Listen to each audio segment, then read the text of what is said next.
everybody, and welcome to the Fandom Flux Podcast, episode 101 and 111. Oh, Vault 111. So funny.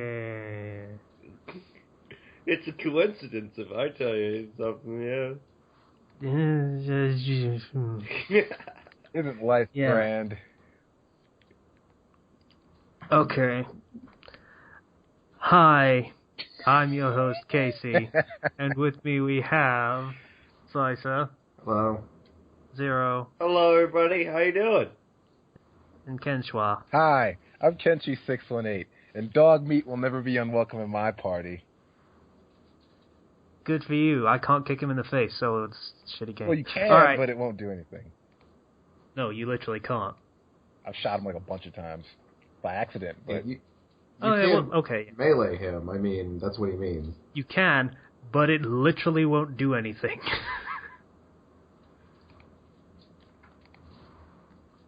Like, the first time I found him, I shot him in the face like 60 times, and all he did was stumble around for a couple of seconds, and then he was fine. What is wrong with you? I don't want a fucking dog, okay? I'm not a dog person. My character, as far as I was concerned, is not a dog person. But I'm forced to be a fucking dog person. Fuck you, game. So this is the point where I'm pretty much just going to say this first hour or so is going to be all about Fallout 4. So, you know, that's going to be a thing. Guy's not here because he's having microphone troubles or something, I think. Yeah, when he talked, we couldn't hear it.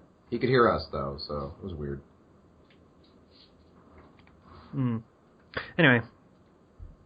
So yeah, Fallout 4. I don't like it. No, really?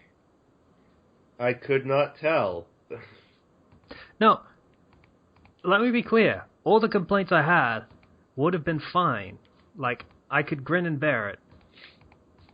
Pretty much like I do with Fallout 3 now.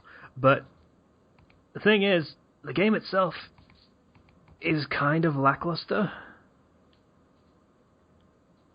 It's kind of dull.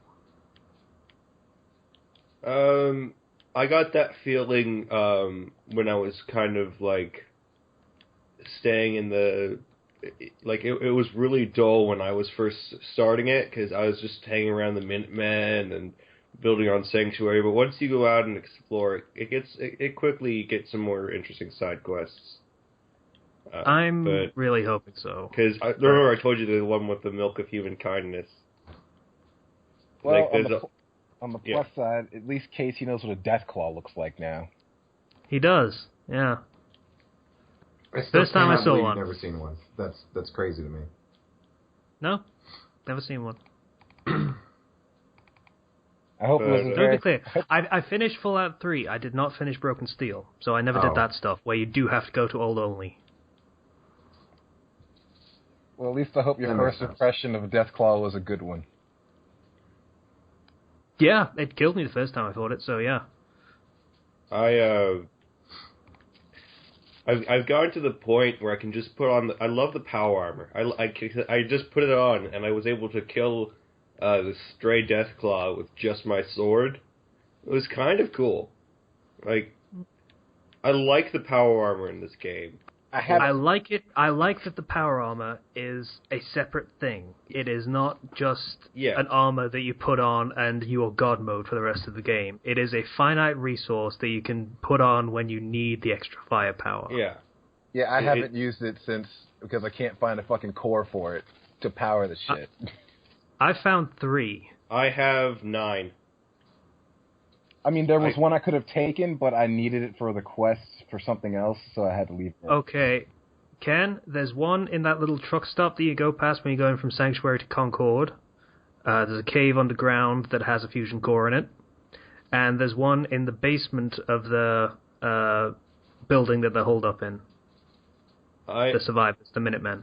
I once found, just in like a random box, I found 3 fusion cores. How high is your luck? I was going to say, that'd be your luck talking. So, on top of that, I have I used to have 9, I have 8 now. And so, I also got the bobblehead that reduces the waste on that, so it's fine, but I like the fact that it's a finite resource, and you gotta be able to deal with it. I'm stuck in this part of the game and I can't get out. There was one mission, I believe Casey's already gone through this, the Cordova whole humongous raider base. And in that, you just, basically, if you just take on power armor, you just kind of gotta power through it, because there's tons. There are a lot of guys, and you needed the armor for that? They are fucking snipers with shotguns. I don't know how that works, but it killed me a couple times, okay? So, it's no joke. Like, it took me an hour, but I dominated that shit. I went through it with just the power armor, my gun, and a lot of grenades. Yeah, you can do that. Now, might have been... in hindsight, it probably was because I wasn't wearing any actual armor and I was wearing a sweater vest. Basically, it's my armor at the moment. Now, I might have my weapon. I had a pretty decent laser rifle, specialized laser rifle I got from some Brotherhood of Steel dude for a mission. Oh yeah, I just got that. Yeah. So it was way easier. I think I just sold that because it's garbage. Righteous Authority, I think it's called. Yeah. It's not garbage. It's not garbage at all. Yeah, but I don't use laser weapons. Why? Because they're bad. There's literally no reason not to. It's really not bad. Actually, I didn't sell the Righteous Authority. I still have it. Yeah. But there is literally no difference between energy weapons and regular guns anymore. Yeah. True. Except for the fact that my regular guns, because of the perks I've taken, do more damage. So, my character is slightly low intelligence, so that way I can use the perk that just triples experience randomly for me. Which is nice. I have made a character that is basically incredibly competent with machinery. So, I have super gunsmithing and science and all those kind of perks. So, crafting is my bread and butter. I have a lot of stuff for crafting because I tore everything down that I could get my hands on and just built a bunch of mods for my pistol that is now called Execution for my tendency to just run up behind guys, put my gun to their heads, and pull the trigger. Every single time. My character is Kenshi in the Wasteland, as in I will shoot you in the face and then tell you I'm going to shoot you in the face to make you not want to shoot me in the face. High charisma and very battle adept. Yeah, I focused on strength, charisma, and luck. Because luck also gives you the Bloody Mess perk, which just increases the damage output of every single weapon. Luck and strength were my dump stats. I have a 2 in strength and a 1 in luck. It might explain why I'm just finding junk items everywhere. I was going to say, that would explain why you find nothing. Yeah, luck is good because I'm always getting good items because of that. Like I said, I got those 3 fusion cores just sitting there. Up until I got to the Brotherhood mission, where you fight the synths for the first time, all I got, every single weapon, was either a pipe pistol, a pipe rifle, or a double-barrel shotgun. Yeah, that happened to me too. It was a real problem. Yeah. I already had. I'd like a decent weapon, please. I already had hunting rifles by that point. I was at that point. I got a hunting rifle in that mission, and then I got all the synth weapons, the fucking Institute pistols and rifles and stuff, and then I got the Righteous Authority laser rifle. Yeah, before that mission, I was kind of hesitant to fight anything ever because my weapons were garbo. Yeah. Then I turned a fucking rocket engine on and killed like 30 of them. Got like a bunch. Yeah. I didn't do that. I immediately figured that would be like an evil option, like, oh, you needed to turn the rocket on to kill all the robots, so the Brotherhood guy gets killed as well. That was my thinking for how that would happen, but it turns out, no, he just runs away if you turn the rocket on. I was like, whether this kills him or not, they're going to kill him, and then they're coming after me, so fuck you. My first thought was, there's a button, so I should push it. And I wasn't paying attention, and I was like, oh, wait. Oh, Oh. Well, at least it's true to your character. You gave him low intelligence. Yeah. Yeah. This is, yeah. I can't deny that. I haven't used any of the science perks or anything, but yeah, despite the fact that like the whole beginning is pretty boring if you don't progress, and the dialogue options are, I don't like what they did to it, but looking back on it, given how current games are, I'm not too upset by that anymore. I would rather read for the more badass and dynamic dialogue options and have a voice actor for shitty dialogue options. Yeah. Yup. Yeah. Definitely. Also, as I pointed out in the comments of one of the videos, they kind of sneak up on you with how shitty the dialogue is, because it doesn't actually tell you. Like, you can say, I'm going to give a sarcastic option, and then the dialogue comes out with, you're a butt, or something stupid like that, and that's about all you get. I feel like I'm probably exaggerating, but then again, I might not be. So, I'd rather know that that's the thing I'm going to be saying, rather than say, oh, you're going to be sarcastic and try to be witty, and then say something incredibly stupid. There are some dialogue options which aren't too bad, but for the most part, yeah, not great. The dog meat thing. One of the dialogue options is, you're a mutt, which makes me think, oh, you're a mutt, I don't want to deal with you. And then it's like, wow, you're just a mutt, aren't you? And then you pet him. Like, oh, you're just being sort of, you know... So even your option to be a dick to the dog is still you being nice to the dog as a Yes. dick. Yes.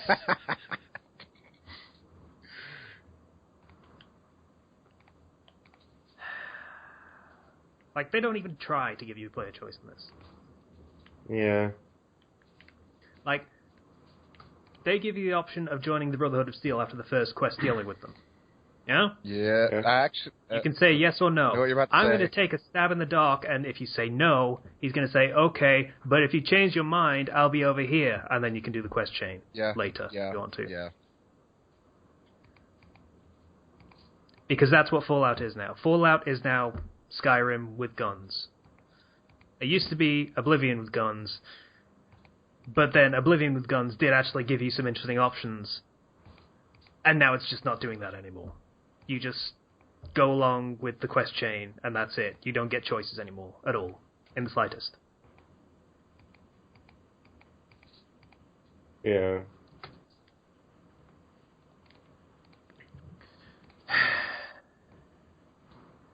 I am trying to find my companion, but I do not know where they went.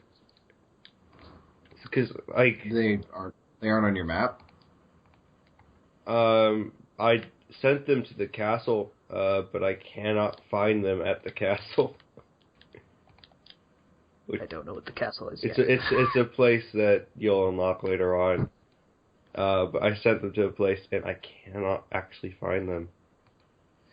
Hey, Zero, question. Yeah? Do you ever unlock more customization options, like building options? Like, can I unlock, like, a metal wall that doesn't have holes in it at some point? I've not been... Scrap metal. I've not been too concerned with the settlement stuff lately. Mainly because I've been focused on leveling. I'm like level 19 right now. Because I've been going out, I've been doing a lot of quests and stuff. So I'm not sure. But... yeah. Unfortunately, my opinion of this game so far is, don't worry, eventually the mods will fix it. That's where I stand with this game right now. That does seem to be the only outcome you can have at this point. I've been enjoying this game, though. Mainly because when I played... like, I had no high hopes for the main plot of this game. I came in with low expectations. I came in with some pretty low expectations, and the combat is fun enough. Like, you can use grenades, actually. For the first time, I'm actually using grenades, because they're mapped to a button, so it's very viable to use them. But and like it plays kind of like a shooter, but enough to not be one where you still have to use VATS, and that's actually pretty good. So, I've been enjoying my time with this game. Granted, I'm not a person who hates dogs like Casey, so I don't know. I've mainly been doing side stuff and avoiding the main plot. And there's a lot of good side stuff out there. I hope so, because like I say, the main plot is kind of rubbish. Yeah. Though, in fairness, the Minuteman stuff doesn't really count as main plot. That's another faction. However, it is also the most boring faction ever since the Fighters Guild from Oblivion. Yeah? Probably before that even, because the Fighters Guild from Oblivion at least had some interesting turns to it. You know what I've had to do for the Minuteman so far? Save settlement. Hey, we're under attack from raiders, could you help us out? That was the intro quest. Hey, could you go over to the settlement over here? I hear they have trouble with some raiders. Okay, so I go and do that. Hey, we might join the Minutemen. Cool, thanks. Alright, go back see that other guy that you talked to in the beginning. Oh. Okay, do you want to rebuild the Minutemen and you can be our general? Cool. Okay, you can go, this settlement here. They're having some trouble with the raiders. Yeah. You know. I'm not even kidding. That is literally the quest chain so far. Yeah. There is one kind of interesting quest on it, but after that, like I mentioned the castle earlier, that there's a mission related to that with the Minutemen that is interesting enough to be fine. But for the most part, it's, oh, hey, look, they have raiders, and they have raiders.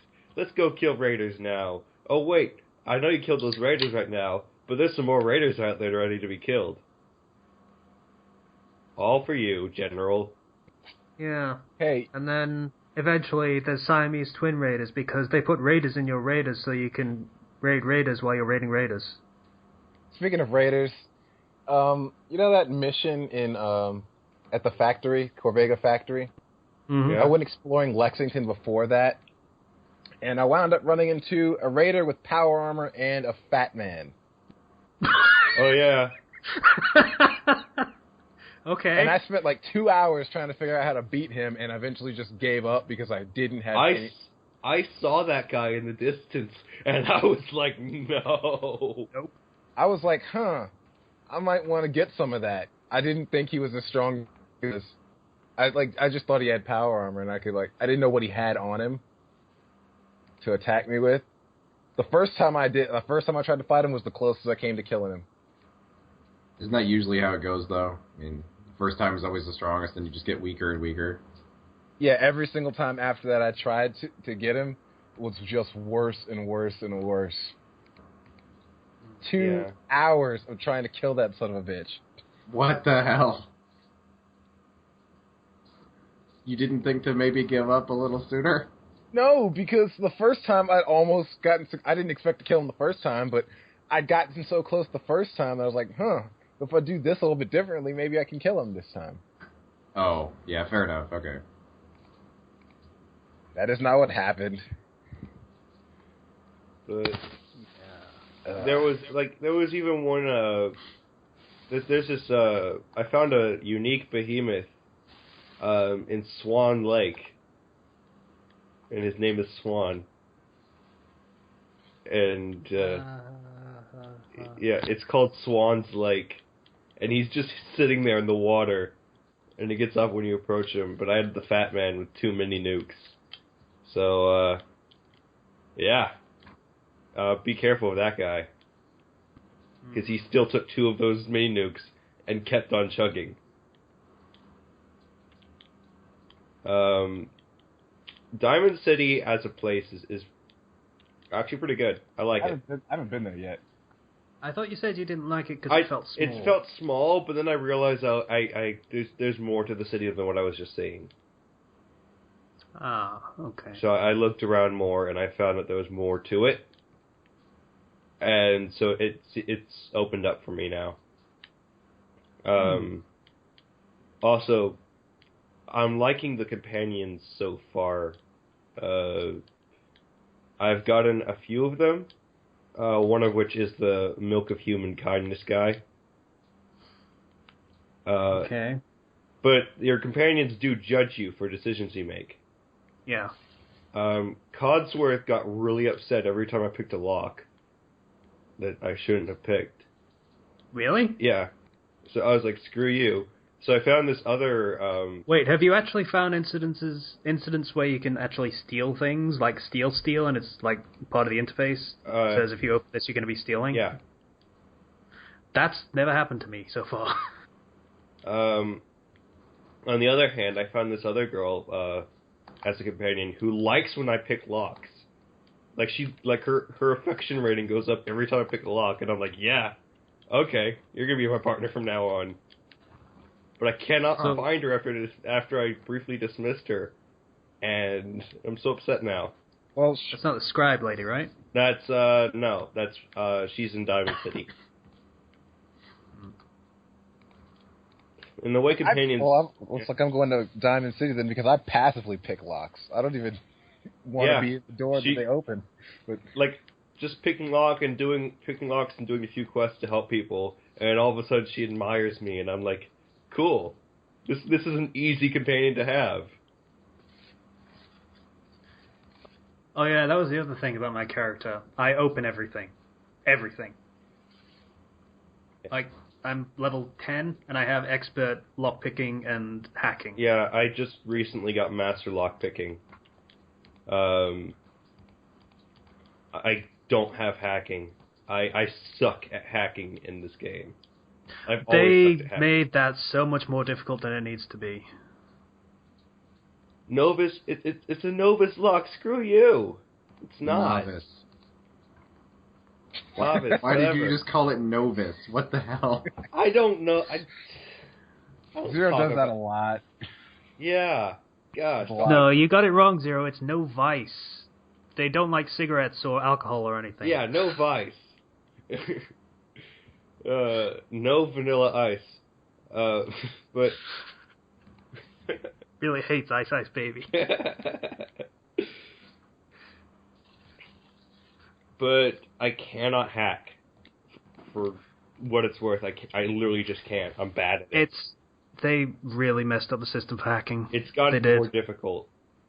It has. Because it used to tell you what letters you got right and where they were. Yeah, and now it's just, you got this letter right and in the right place. That's all they tell you. It feels like it's completely random. No, they didn't. That's not how it worked. They just told you how many letters you got right. It didn't tell you where they were. Yeah. It did, didn't it? No. Or did it tell you how many you got right and how many were in the right place or something? It was something like that. I think it was I think it's the same mechanic actually, but I still suck at it. It looked the same to me, to be honest. But I'd have to go back and check to see if there was any differences, but yeah, it's pretty similar, which is why I'm bad at it. I think it used to tell you which letters you got right and where they were, but now they just tell you how many you got right. Yeah. That's what I thought as well. And I did play, 3 Vegas recently, so I still have Tale of Two Wastelands on this. I'm probably going to end up playing that more when I actually want to play a Fallout game, to be honest with you. Just the New Vegas Fallout 3 thing. Yeah. Because that felt more like Fallout than this does. Okay, let's talk about the opening of this game, because, what they do with, okay, you're a war veteran, you have a wife. It's very steep departure from you wake up in a prison cell, or you got shot in the head, or you are just a random vault dweller. Here's what they're trying to do with this version of Fallout, where it comes to storytelling and such things. Deus Ex Human Revolution. That's exactly what they're doing, because in Deus Ex Human Revolution, you start the game and there is 2 to 5 minutes of establishing who you are and what your character is and what their attitudes to everything are, and then all hell breaks loose. Kenshi, mute. Kenshi, thank you. Mute your microphone if I say that, because feedback happens. So 2 to 5 minutes of establishing cutscene, more or less, and then it sets you off into the game, basically. And that's what this is doing here. It's even doing the same dialogue system with the 4-option dialogue options. That's literally exactly the same as in Human Revolution. So that's what they're trying to do, that's what they're going for, only they did it a lot more poorly. Yeah. Like, Human Revolution, when they did that 2 to 5 minutes of establishing relationships and all that stuff, they actually established the relationships in that. Like, in the intro to Fallout 4, you have a bit of a thing in front of the mirror with your wife, or husband, whatever. I'm not going to pick apart every time, but, you know, with your wife.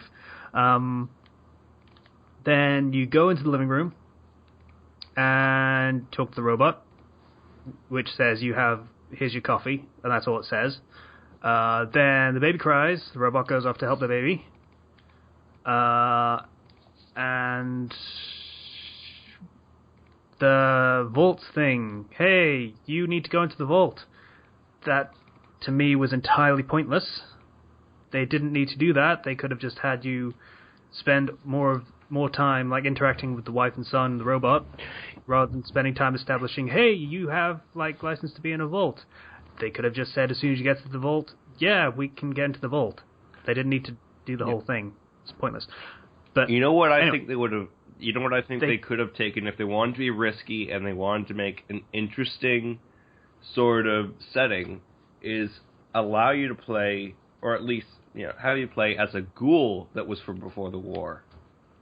That way you would still have that pre-war knowledge, but then you could have survived and maybe. But let's complain about the game that we've got rather than just I know. random suppositions. So rather than establishing relationships, they establish, hey, this family is going to go into a vault for like at least 3 of the 5 minutes that they have in this pre-war setting. That's the most significant conversation is about how you're going to be going into the vault. We know you're going to be going into the vault, otherwise you would not be a fucking vault dweller and the lone survivor and all that stuff that they've been establishing in the fucking previews. We know this stuff already. We don't know who this character is, how he interacts with his family and the robot and all this other stuff, which is stuff that is apparently really fucking important to your plot. Also, I just want to say that they basically took Fallout 3 and reversed it. Instead of a kid looking for his dad, you're a dad looking for his kid. Yep, pretty much. So... I would not name my son Sean, damn it. Why is his name Sean? I thought there was a way to change the name of the child, but I couldn't find it. No, there's... The thing about someone... The thing they had about the 1,000 names or whatever that it would actually call you is that you can get the robot to call you by name. If it's within those pre-programmed names. Yeah, and he called me by my name because it was within... Because I have the most common name. I don't think it calls me by mine, Casey. I don't think it does it. So, that's disappointing. It's not that uncommon a name, is it? It's not as common as Jeff. It's really not, in fairness. But whatever. Oh well. Yeah. So they had ample opportunity to set up all the relationships that make this plot go, and they decided not to, for the sake of establishing something that we already knew was going to happen anyway. Yeah. So, wasted time that could have been used a hell of a lot better.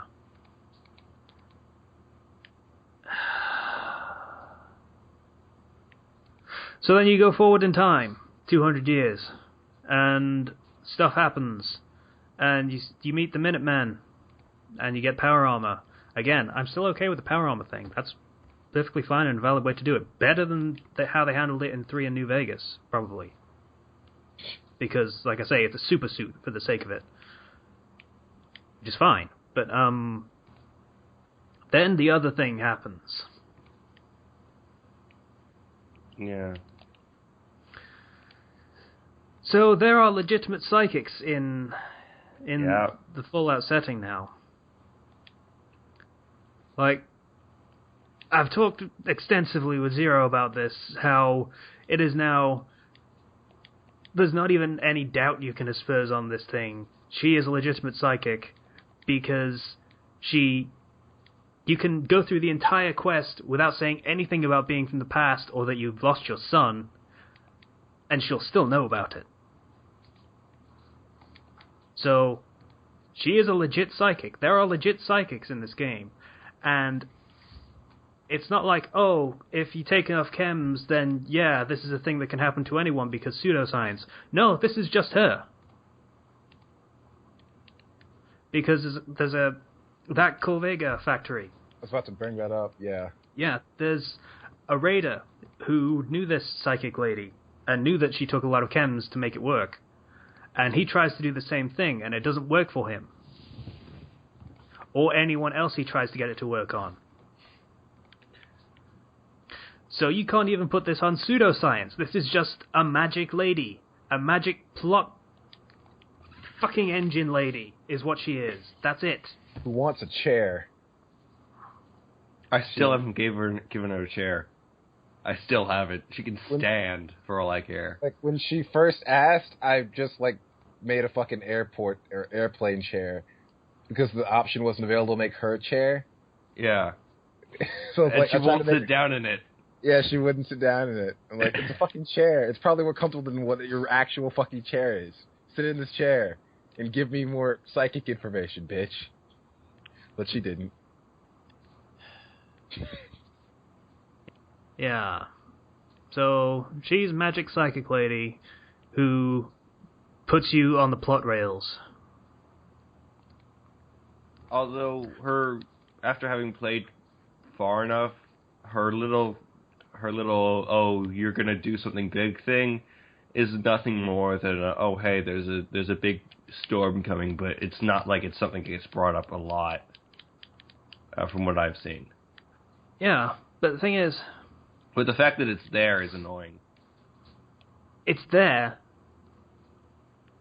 and what pisses me off more about it is that it's more or less completely incidental. It's just there to get you to Diamond City, and that's the only reason it's there. It's never brought up again, aside from that raider, as far as I'm aware. Never brought up again because no one else cares. And why did they choose to do it that way? Why add psychics to the setting, which is a new thing? I know someone's brought up that there was a shaman or something in Fallout 2, but I'm pretty sure it's because it's like a tribal culture and they do, you know, the pseudo-psychic stuff that you get in modern day. That's the kind of thing that you're dealing with in that game. But in this one, again, legitimate, knows things you couldn't know. Knows the future. Yeah. So they added this to the setting for the sake of getting you to a certain location. There are thousands upon thousands of ways to get you to go somewhere that don't involve breaking the setting, for God's sake. If I remember right, the shaman is just crazy. He makes some vague implications about the future, but the entire tribe just rolls their eyes at him. Yeah. Here with this, oh, everybody acknowledges that her powers are real. Yeah. No one was skeptical at all. No, well, apparently all of the things that she said were going to happen came true. Yeah, so... The raider even acknowledges it. She said he was going to be a monster. Well, she was right. Which you could say self-fulfilling prophecy, but no, fuck you. Again, he believes her because everything she said was right. So, yeah, they could have done this 1,000 other ways, but they chose this one that makes no sense in the setting. They could have said, oh, we need this thing from Diamond City. You can't get it anywhere else, or something like that. Or you could have said, hey, there's these guys in Diamond City that could use your help. Maybe you could go over there and then just make it a mandatory quest that you've got to do. You're not going to care. It's a fucking quest that you've got to do. Yeah. Do the quest, goddammit. There's a million different ways to do it. I mean, you could even have, like... It could even have been simple as tracking the guy who is responsible for all of this. And say, oh, hey, he passed through here. Yeah, there were these guys in fucking combat armor, and it was weird. They were fucking carrying a baby. Crazy shit, right? They went that way, though. You know, it looked like they were heading for Diamond City. I don't know. Maybe you want to check it out? I don't know. Not my problem. Yeah, I mean, it's stupid, but again, at least it doesn't fucking break the setting. But yeah, that did and still does really piss me off. So, I don't know. I could ignore it because, like we say, it goes away. But the rest of the game has yet to really draw me into anything. I'm going by faith in Zero's word that this actually gets better. It's why I'm probably going to continue playing it. Otherwise, I would probably have stopped. There's some good side stuff. Like I said, I got bored of the whole Minutemen crap, so I just moved on to the next area, and it got more interesting. I'm doing it because of levels. Yeah, I do like the levels. I really don't like running into situations where you don't have the abilities to really explore the quests. That happened a lot with the speech skill. Yeah, I have like a charisma of 7, so I'm fine for most speech skills. Plus the sweater vest actually raises my charisma by 2. I got a fucking captain's hat to raise my endurance. I got a sea captain's hat too, as well as the sunglasses. It raises endurance for some reason, and not charisma. It raises endurance by 2, which is actually that pretty makes good. no sense to me. I mean, I like it because it does that. I just figured if it was going to raise anything by 2, it'd be charisma. Yeah. I kind of miss my Mr. Postman hat. That was cool. Sea captain hat and sunglasses. That's the only way to travel. You know what? I have that too. Yeah. See, Ketchy knows. I don't know. My police patrolman sunglasses with my mustache and goatee thing is pretty fucking awesome. With the sweater vest, I do actually look kind of like an off-duty cop kind of thing, so I'm okay with that.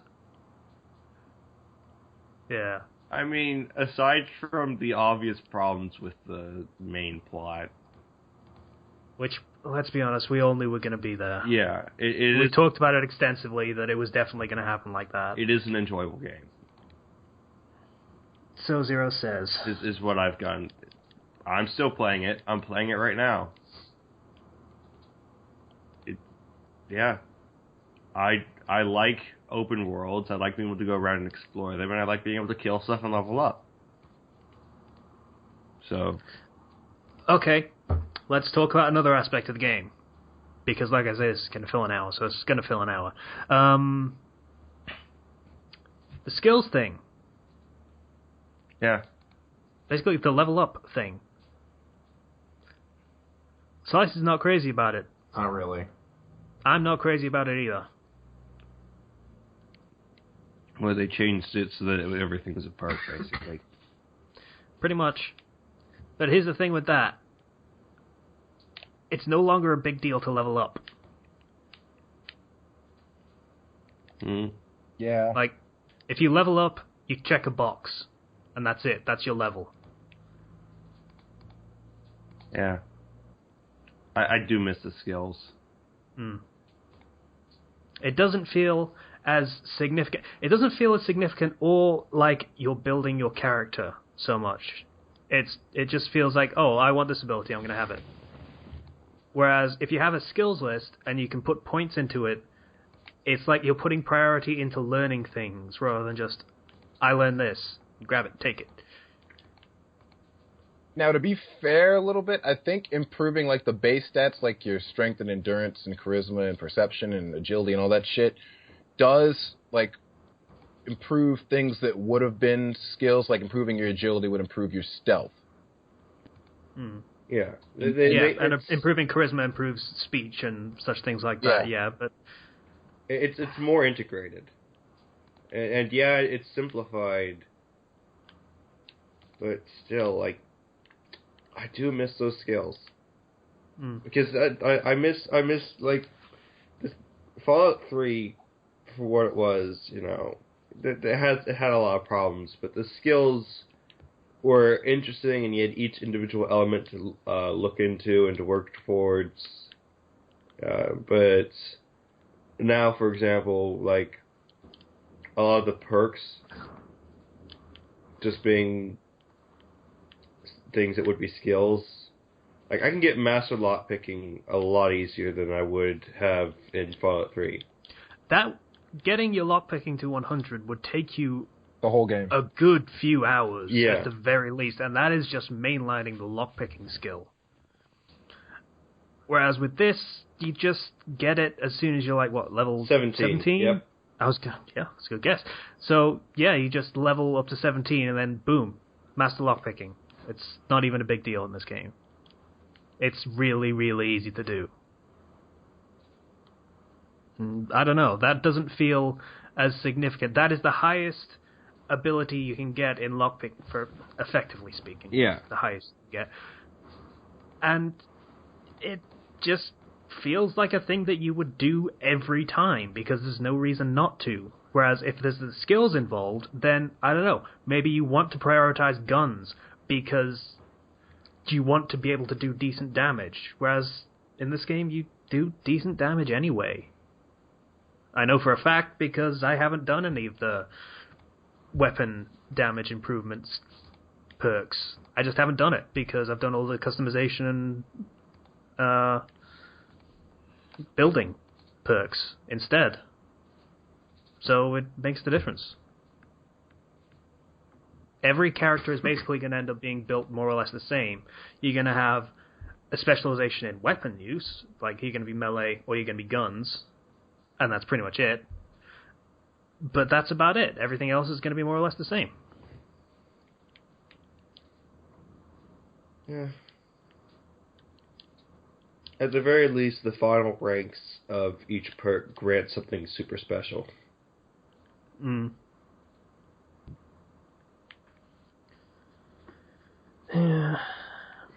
So, like I say, it doesn't feel very Fallout to me at all, which is kind of disappointing. It feels like post-apocalyptic Skyrim, and that's what people said about Fallout 3, that it was going to be post-apocalyptic Oblivion or whatever. And to an extent, they were right, but it did have its own feel to the game. Yeah, it was very distinct. And in this case, not so much, really. Guns are literally the only thing that feels particularly different about the game. I still like the power armor.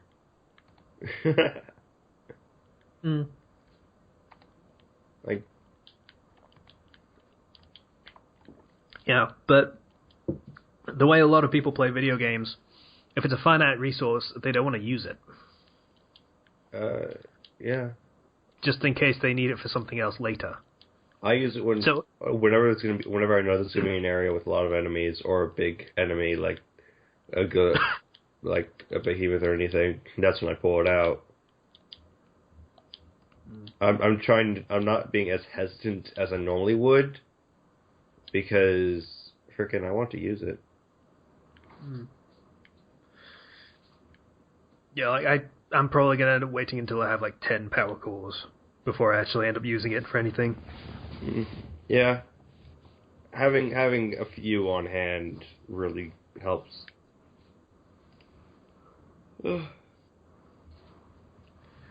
So yeah, I'm banking on faith in Zero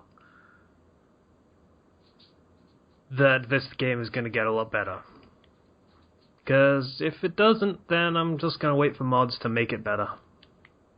Just put my faith in the community to do the work that Bethesda probably should have done but didn't. I got it on console rather than PC because my computer would crap itself trying to play this game. Mine's mostly fine. It's a bit stuttery on occasion, like when spinning around or looking around and stuff, it's sort of... There's a slight stutter in it on occasion that's a little bit jarring, but beyond that, it's fine. And I'm playing it at higher settings than I probably should be. Yeah.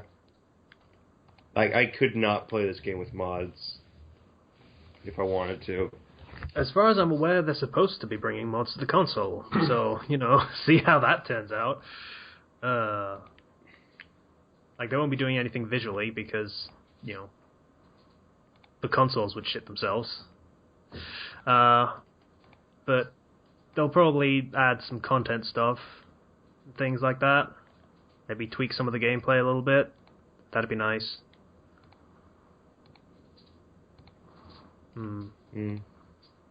I hope they make it better. I know they'll make it better, but I'm hoping they make it better in ways that are important. And that they can even fix some of the things that Bethesda put in here. Like, I'm not expecting them to be able to put skills back into the game, because that seems... You'd be remaking the game at that point. Yeah, that'd be above and beyond. I don't think they'll be able to do that. But they could probably do something similar. I imagine if you got really far into it, you could probably do a lot of work on that perk menu, is what I'm thinking. Yeah. There's not too much you can do in terms of revamping the entire thing without making it all over again. Yeah. Well, they pretty much said the same thing about Fallout 3, New Vegas, and Oblivion, and there was a lot of revamping that people managed to do, and with Skyrim as well. So, I don't know. I have faith. Once enough time has passed, then we'll see, but... Oh, and I pointed this out to Zero. It took 1 day for there to be a nude mod for the game. Yeah, I did not think that... Yeah, I expected that, actually. Yeah, 10 a.m. on day 2, there was a nude mod available. They basically have it all prepared,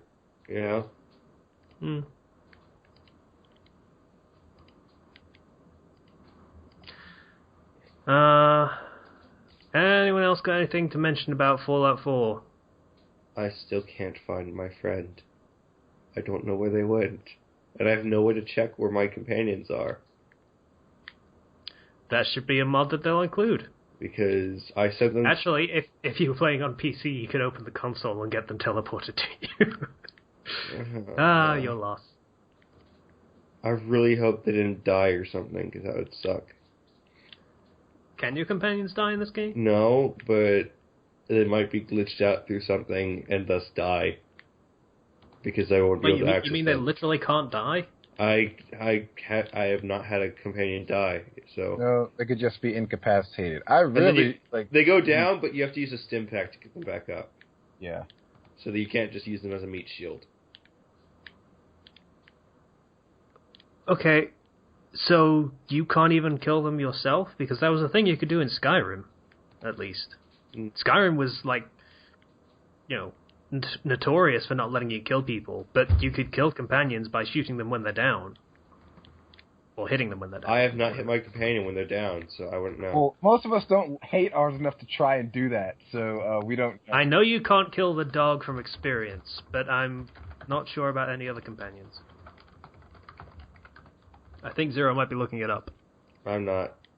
Oh, I am. Fallout 4, can you kill... Fallout 4, can you kill anyone? Can you kill the dog? I'm not alone, motherfuckers. I'm not the only one. Can you kill companions? New Vegas companions? Why your Fallout 4 companions can't die. So that's a no.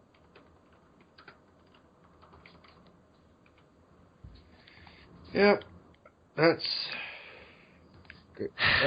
some great game design right there. Hey, You know, eventually Bethesda are going to be just like, hey, check out these cool enemies. They'll never, ever die. And I wonder if that's the point where people realize, holy shit, this is a stupid game mechanic. Let us kill people. Oh my gosh. The way to access this area in the workshop was to literally enter the workshop.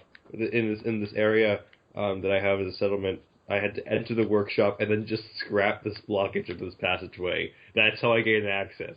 Come on. Really?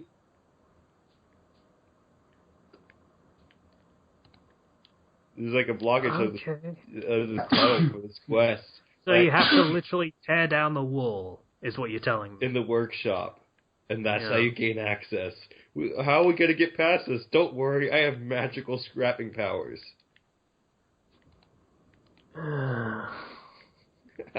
This is so stupid. Okay. This is so stupid, but I love it because it's so stupid. I'm not even caring at this point. You know, I was starting to think that maybe the backstory for the character is they were... What's the name for the military personnel that sort of build fortifications and such things? It's not a sapper, is it? That's something else. I think that's demolitions. I don't know. But I figure that's the... Oh, yeah, it is a sapper. A sapper is combat engineer, soldier who performs a variety of military engineering duties such as bridge building, laying or clearing minefields, demolitions, field defenses, and general construction. So, yeah. I'd say I figure that the male character is supposed to have been a sapper when he was in the military. Except for the fact that, one, you could have one intelligence. And two... Your wife is also a playable character, and she was apparently a lawyer, or had a law degree at the very least. So how she can do this when he can do this also is kind of confusing. I always imagine it's basically just saying, go, my slaves, go and build that for me, or tear that down for me. And the people would agree. But that's just a headcanon thing. No, it's totally magic. You're not even... breaking things down. It's just like, yeah, that doesn't exist anymore. It's now scrap. Mr. Codsworth, tear down this wall. Well, they got psychics, so why not have telekinesis too? Complete the... Sure, why not? Telekinesis has been in every game, though. Hold X. Lift up anything. Do you mean X is in the bottom button or the left button? The bottom button. Okay.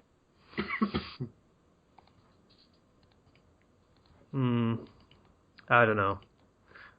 I wish I could like the game more, but at the moment, it remains to be seen. So, anyone done anything else this week? Sort of. Okay, Slicer, go. I tried to get Binding of Isaac Afterbirth, and every time I try to start the game, the application itself crashes. So, really waiting for that patch, which should be here by tomorrow at the latest. Cool. Well, I actually got that game as well, and it's a lot harder than Rebirth was. Good. That means I can You're really good at that game, aren't you? Not really, but I enjoy a challenge. Cool. Okay, I'm decent at it, but I'm not good enough to unlock some of the characters because the requirements are insane. Bullet hells, right? It's not really a bullet hell, though. It's a rogue... at some points it is, from what I've seen. A little bit. Oh, and I also found this, and it's absolutely hilarious. To me, at least. Okay. Oh, Divine. Okay. Divine? Okay. Why does it say thing you said? Oh, God. Really? It is hilarious. At least I think so.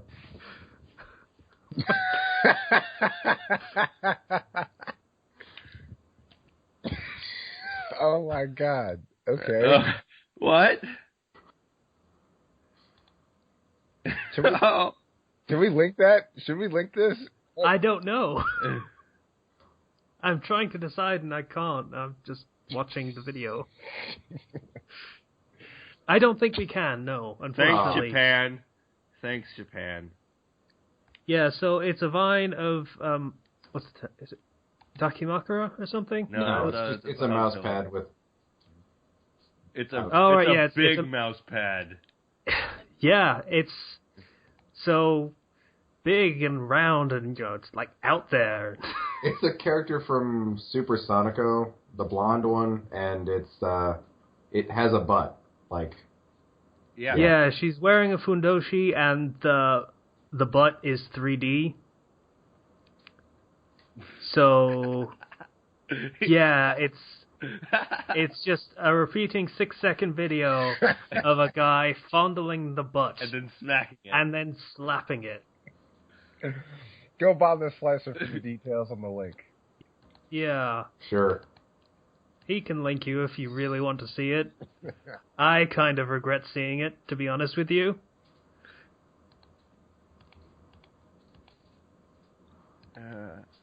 Oh my god, Becky, look at her butt. Anyway, Mix-a-Lot quotes just sort of disregarded. Thanks for that, Slicer. Anything else this week? Unfortunately, no. Oh, wait, I tried Wasteland 2. Oh yeah, the other Fallout-style game.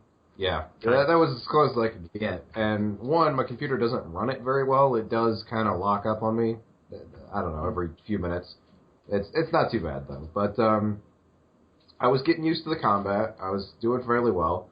And then I used my shotgun character to run up and just point blank shoot the last bandit that was in the battle.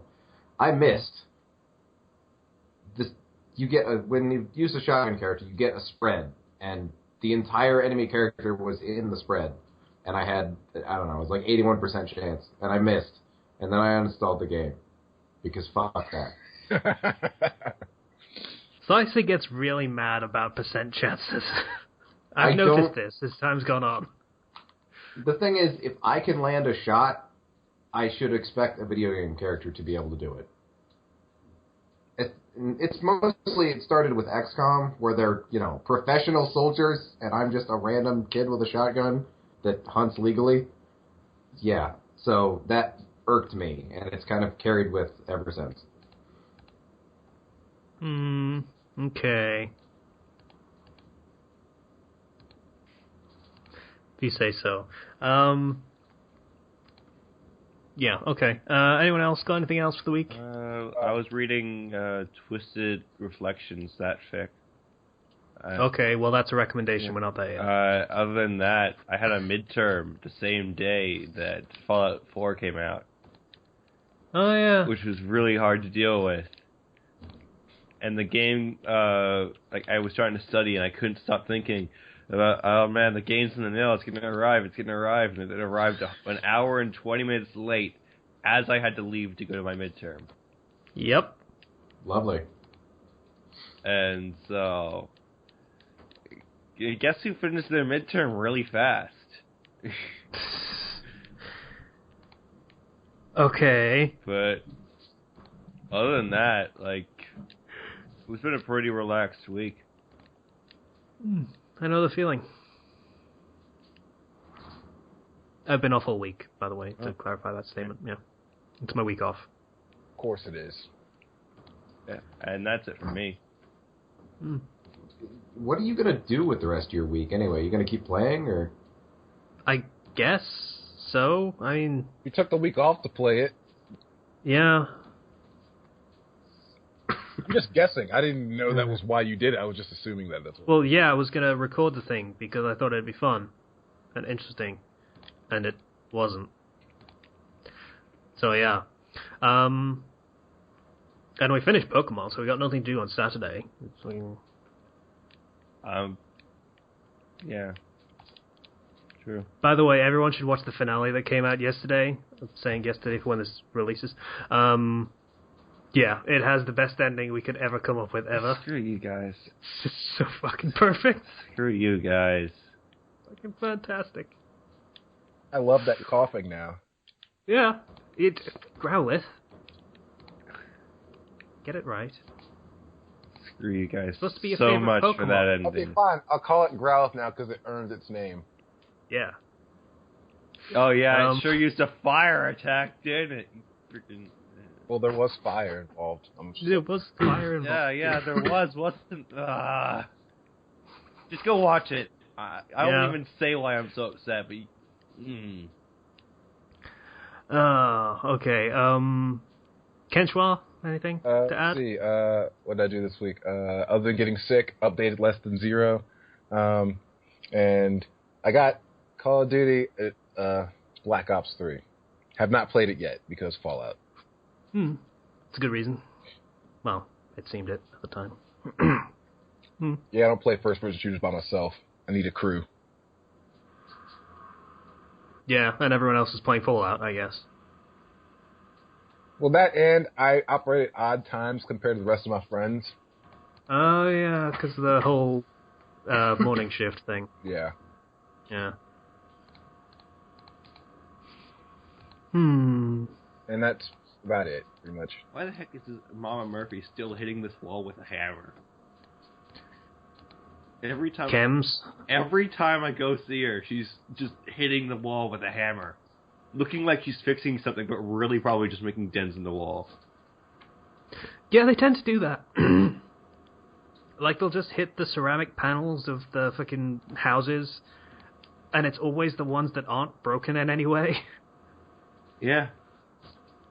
I don't know what they're fixing. I guess they're all on Mama Murphy's chems. Guess so. Oh, that's why she's always out, I guess. Also, kind of wish that you could take down the houses that are just kind of sitting there and empty at this point.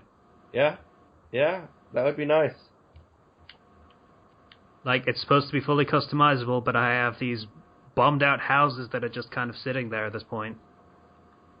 I can't do anything with. Kind of wish that you'd be able to see which companions were at which places instead of having to go to each place manually. You are really butthurt over this. I am. It's taking so long that I'm not having fun. Zero's mad that his waifu left him. I am. Gosh darn it. She liked my lock picking. She approved when I picked that lock. And I want to go pick some more locks.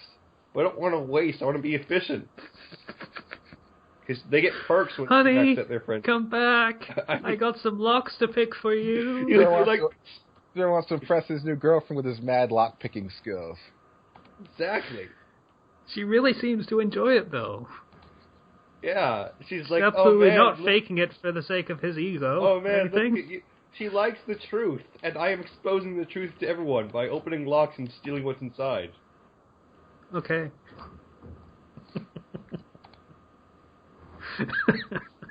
Okay. So that was it, Kenchwa. You block 3. Chapter, yes. Yeah. What? Black Ops 3. Yeah. Yes. Yeah. I can't say it either. Black Ops 3. I bought it. Yeah. And I have done nothing. All I did was do like a little run through to like get the wall jumping shit down while I was waiting for the game to install. Oh yeah, they added that thing to the gameplay. I've not played online yet. I'm not expecting to enjoy this at all, but yeah, it's almost like they regret letting go of those 2 guys who had this really cool idea for a game that was moderately successful in the end. That idea. Now they feel like, hey, maybe we should try that thing that they said they wanted to try years ago and they said could be cool. Am I being coy enough? I don't know whether that was enough. I think that might have been a bit on the nose. You sure take subtle... I'm saying Activision are dickheads. I know that already. Yeah, we know that already. Activision knows how to take a good thing and run it into the ground. No, they know how to see someone doing a good thing and then stealing that good thing for themselves and then running it into the ground before the people that created the good thing can actually do cool things with it. See Guitar Hero and Tony Hawk. Good old Activision. In fairness, Tony Hawk, they made that one, so in fairness, credit to them. And they ran it into the ground. Yeah, they ran their own thing into the ground that time, though, so only partial blame on that one, I guess.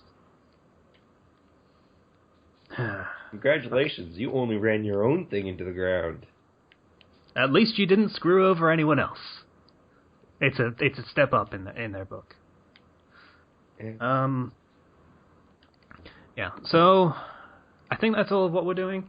Like I say, I've had the week off, so I've been relaxing. I was half tempted to go into the Fresh Prince rap for a second there. This is a story all about how No, we're not doing it. your life got turned all upside down. You weren't even saying You it got it right. wrong already. You already got it wrong. I know. I've already got it wrong, but I don't care. He's trying to do it wrong so that I do it. Please, by all means. No.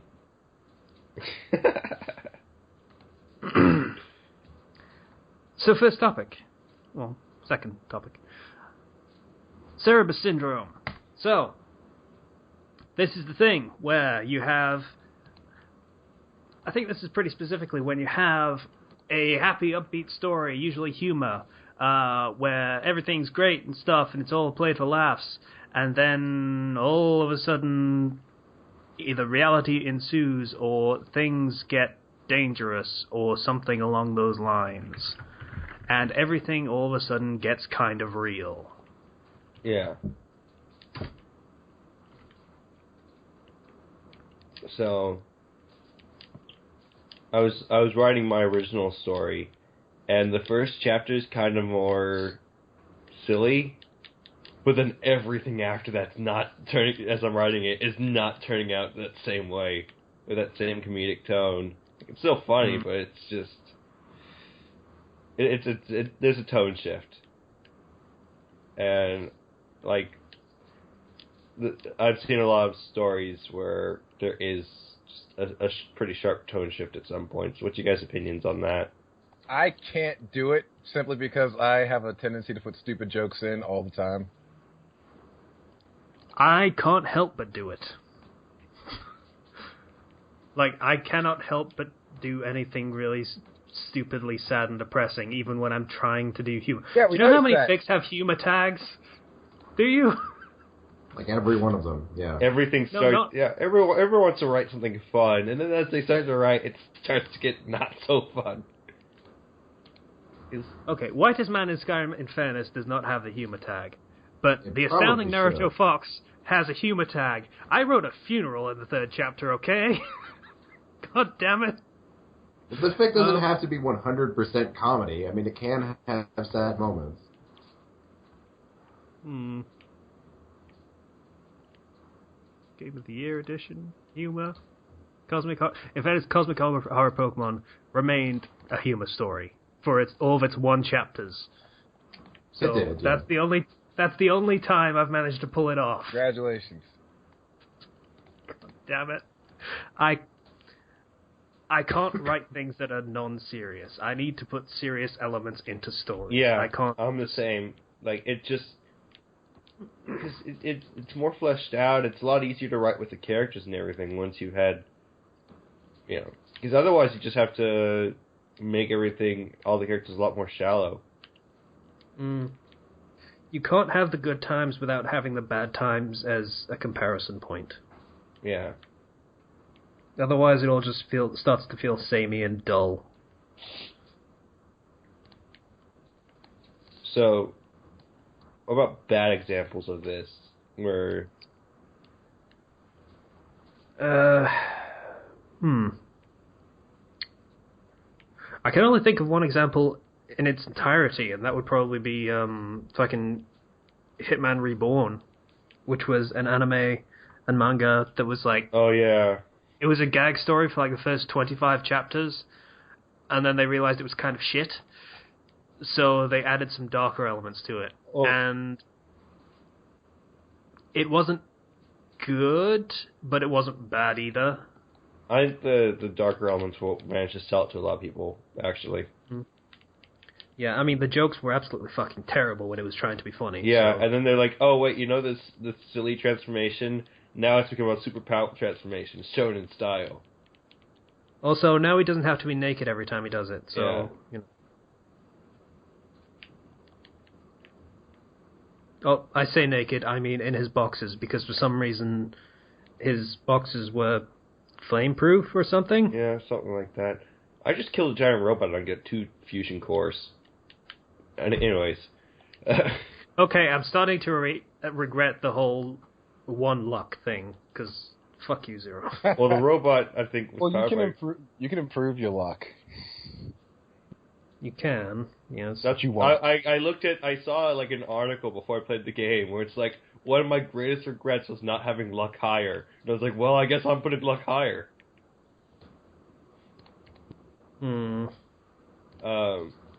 Okay, looks like I guess my dump perks are going to end up being luck, because I need some of that shit. I need stuff. Also, I need to get stuff, for God's sake. Also, finding more bottle caps in containers means that almost every empty container contains bottle caps now.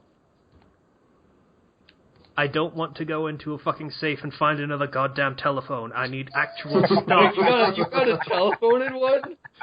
That's pretty bad. That's 1 luck right there. That's the 1 luck right there. There's no other way to explain that.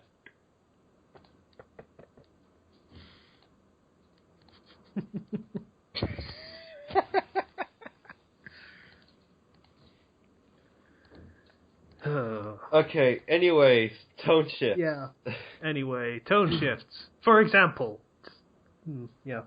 So that's the only example that I can actually think of. It went okay in that case. I don't know. Like, honestly, I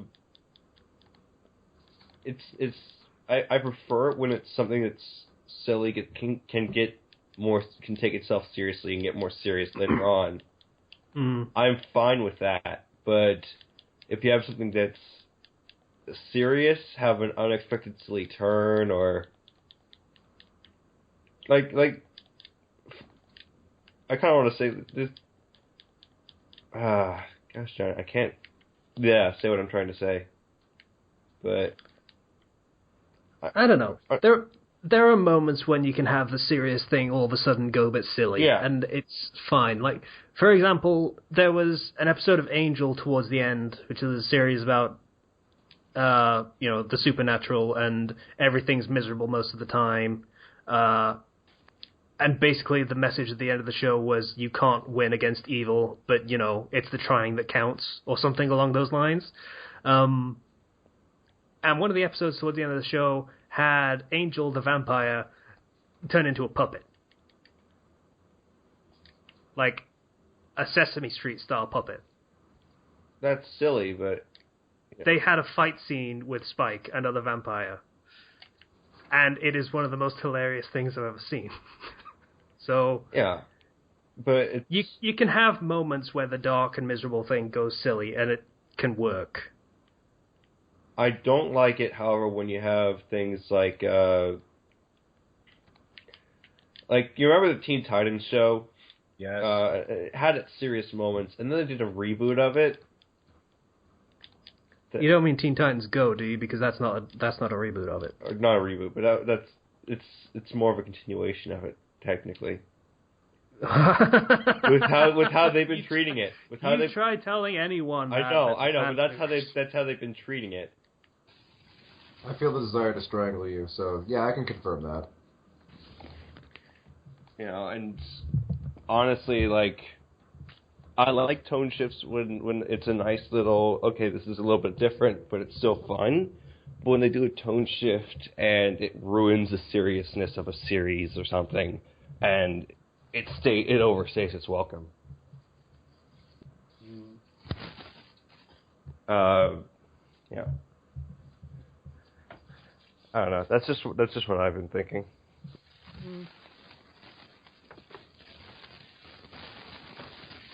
Ken, feedback. Ken, mute, please. Thank you. And apologies to people wearing headphones. Next topic. I guess we're moving on? Yeah. Okay, cool. So the next topic is the post-apocalypse. So let's discuss the post-apocalypse. So Slice of That Wasteland 2, how's that working for you? Not very well. Well, okay, it was. As far as then the I setting kept is missing concerned, shots. So let's talk about the setting of Wasteland 2. it kind of throws you right into it. You get no exposition whatsoever right when you start. I mean, okay, there's a lot of dialogue, but it's all about, like, what your first objective is. It's one of the previous big-name hunters, one of the Rangers, that's it, not Hunter, Rangers. He just died, and you need to investigate how. So you go to the water tower where he was killed, and then the whole thing. I barely made it to the water tower. Yeah. I think if you really want to see kind of the more outrageous post-apocalypse setting, just look at Mad Max. Because that's pretty much what Fallout is trying to be. And has been trying to, especially like Fallout, without in the its cars. originality, was inspired by a couple of different things. Yeah. Mad Max was not one of them. But that's originally. that's what it feels like in Fallout 3 and in the later ones. I think it became that in 2 to an extent, and then 3 really jumped on it a bit more. Yeah. Fallout 4 specifically is more I Am Legend. Yeah. As far as I'm concerned. I can see that. They're not exactly shy about that being inspiration. What with the dog and everything.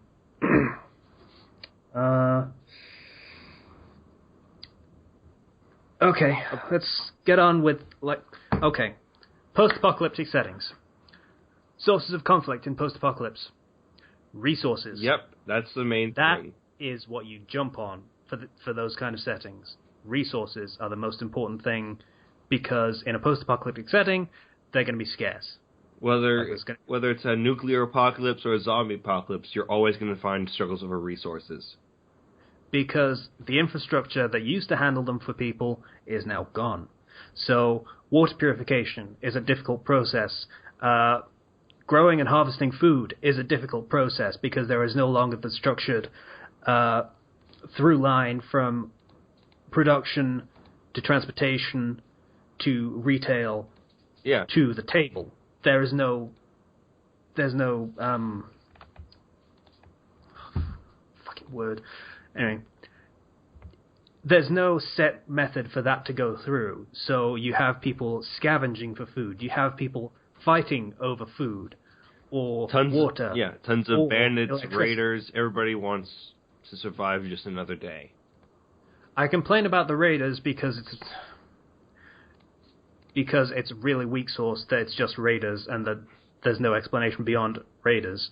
But that is a thing that would happen in a post-apocalypse. There would be people that are not interested in trying to set up the infrastructure again because they don't know how, or because the lack of law means they lose their moral compass, or whatever. Or people that want to set up infrastructure under them, and so they take from everyone else.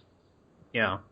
So it makes sense that there would be raiders in the setting. That makes sense. Yeah.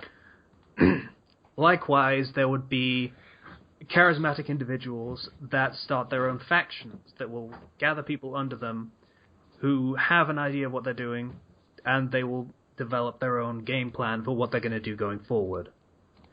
And that is how you get the more organized factions going. Sometimes you may even have some crazy religious groups pop up. Mm-hmm. Because a cult is a very nice idea in a hopeless world. In a hopeless world, those that offer hope will just run everything. Yeah. Or they can if they play it smart. So, yeah. Religious factions are another... not necessarily important, They're but not a huge part, but you can see significant factor in this kind of setting. Yeah. You can see how they might play roles concerning things. Because these are the sort of groups that will hold influence in the setting. And depending on the type of post-apocalypse, you should really focus on things that fit with that type of apocalypse. So I wasn't going to bring that up, but I know, yes, but that's true. Like, for example, you have New Vegas, and a lot of the DLC for that focused on science and technology and how that was all, because that was a big part of the Fallout world.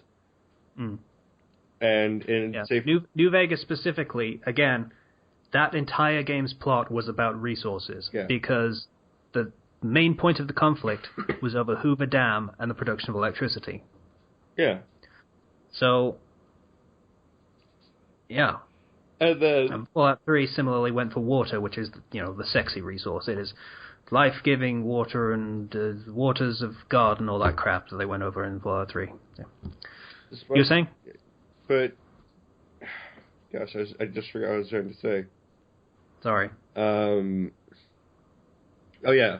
But in other types of apocalypse settings, like, say, for example, a zombie apocalypse, it's not necessarily...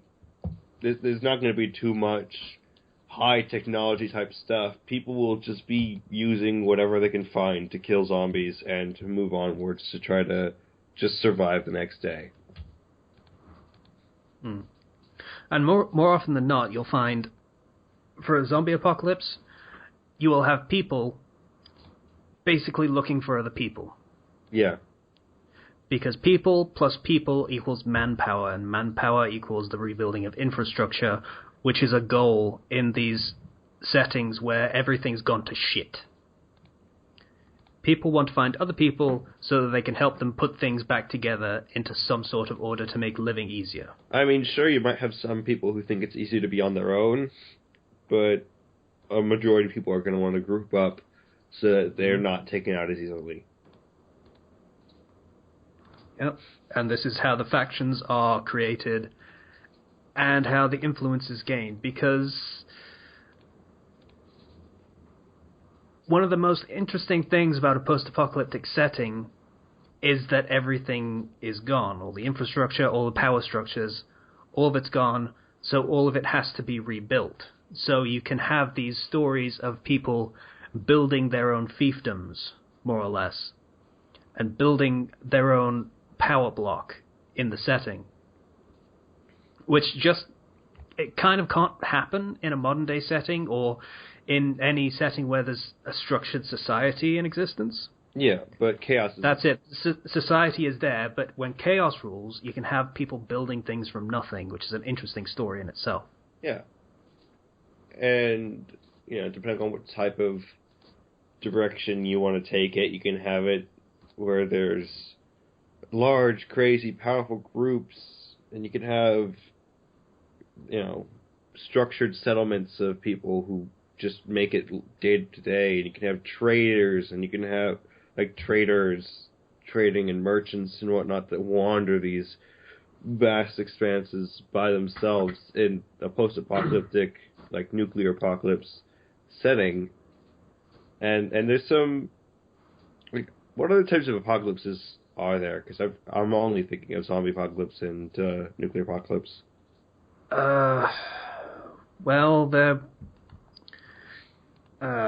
could be an invasion apocalypse. Yeah. So basically similar to nuclear apocalypse, except with a lot less of the regular dangers of radiation or whatever have you. So basically everything's mostly the same, except there's a lot less people. Talking, I don't know, 1% or 0.1% of the population of the world. Yeah. So all of the power structures and infrastructure just doesn't work because there aren't enough people to run it. Or there is just generic disease apocalypse. So, like zombies, except there's no existential threat of zombies. Yeah. It's just, there's a lot less people, again. And that lends itself better to kind of a creeping horror kind of story. I mean, zombies are something you can at least fight. Sickness really isn't. Sickness is something, it's okay, this person has a disease, we're going to kick them out and shoot them in the head or whatever. Want to get rid of them and get them away from us as far as possible before it spreads. There's also Planet of the Apes, the Rise of the Planet of the Apes movies, where, people get wiped out by disease, and now you have all the apes ruling everything. And there's tons of different, ways you can take it that are unique. Again, with the ape apocalypse setting, has always been pretty unique in its own. But generally, it's going to be tough for everybody living in that. I mean, you might have some higher-ups with luxury, but even that luxury is going to pretty much pale in comparison to what we currently have with a in-place infrastructure. Yeah, like, bringing it up again, Fallout 3, you have Tenpenny Tower, where all of the well-to-do people are walking around in dirty and grimy suits and formal clothing. They have formal clothing, but it all still looks like shit. Yeah. And all of the walls of the building are still cracked, and everything still kind of looks like a mess, and there's still rubble everywhere, because no one's bothered to pick up a broom. You still can't do that. Still kind of pissed off about it. But, or whatever. So, even in the best case scenario, people still having it a lot harder than they used to. Yeah. And I can't think of much else to say after that.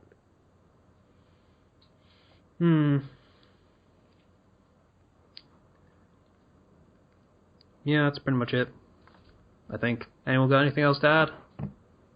Ken Schwa want to jump on anything? Nope, my feedback makes it so I don't really want to talk right now. Okay. It's gone now, by the way. It'll be back like it always is. It'll be back, but that doesn't mean you don't have to talk. And then you'll get all pissed and be like, Ken, mute. I'm not getting pissed, it's just that I can make sure that you hear me, because it's very loud. I don't know whether you can actually hear it. I can't hear it at all. Okay, well in that case, I'm just saying Ken mute, and saying it loudly because I'm having trouble hearing, that's all. Yeah. So, next topic is sidekicks. Because it's companion characters in Fallout 4 and it's kind of thematic. A little bit.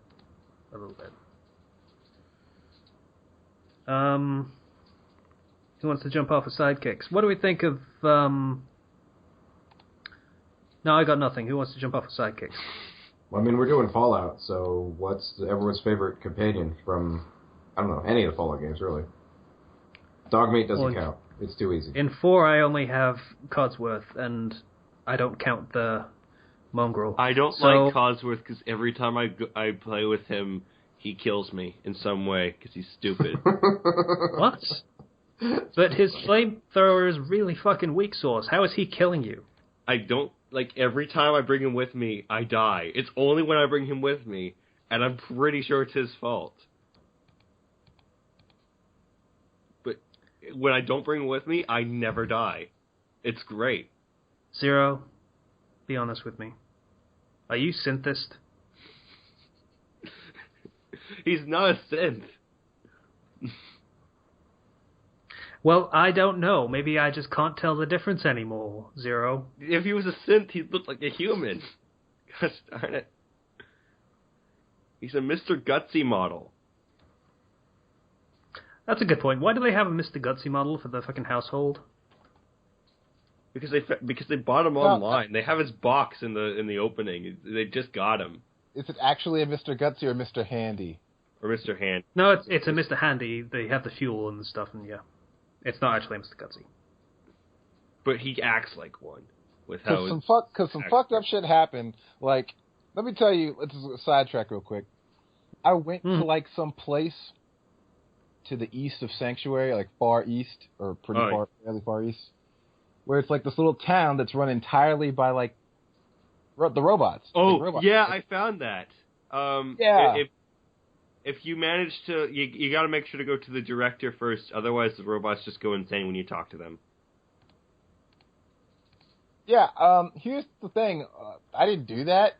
The first thing I did was I went into the little diner place, and then I went into like there was a place where one Mr. Hansy was like showing off the models of Mr. Hansies, and like the first two he showed me like broke like immediately when he turned them on, and then he went to show me, well, let me show you our Mr. Gutsy models. I'm like, oh shit. This isn't going to end well. So I try to get some distance because I'm ready for a fight. And the second that thing comes on, that stupid Mr. Handy is still talking and giving me the tour. That thing rips me to shreds with machine gun fire. Like, it wasn't even a fight. It was like 3 seconds. Literally 3 seconds. Kills me immediately. And it was my level, so... This is why you go to the director first. Yeah, well, thanks for telling me that now, Captain Hindsight. Really appreciate it. You go there and you claim to be the new supervisor of this place. You pass a quick speech check, and then it's like, oh, okay, I'm just going to turn everything on and fix all the problems with all the robots. Because we need to reopen. But, yeah. But if I'd done that, then I wouldn't have gotten shredded by Mr. Gutsy and had I so much talked to one of the shop owners, and I ended up having to kill the shop owner because he was insane. Because, I don't know, they're all just broken. Which I have no idea what they're talking about anymore. I'm not even sure how Codsworth is still sane. I don't think How he is. I don't think he is either, but how he managed to at least recognize our character and just not immediately murder him after spending 200 years basically moving around the same 30 feet. He's a robot, and robots don't have minds? Technically. They do in Fallout. Yeah. And they do decay. So.